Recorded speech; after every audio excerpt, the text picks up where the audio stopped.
Hello everyone. Are you wondering what soft launch means? Let's explore.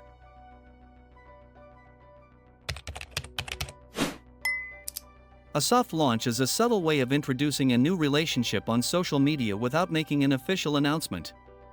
This might involve posting a photo that hints at a new partner, like a hand or a back view, without revealing their full identity. The idea is to generate curiosity and slowly build up to a full reveal. Soft launches allow people to test the waters and see reactions without the pressure of a public declaration. This approach has become popular in online dating culture, where people prefer to keep their relationships private until they are certain about them. Essentially, a soft launch is a low-key way to share big news with the world. Please like the video and leave a comment to support my job. Thank you for watching and see you later. Goodbye.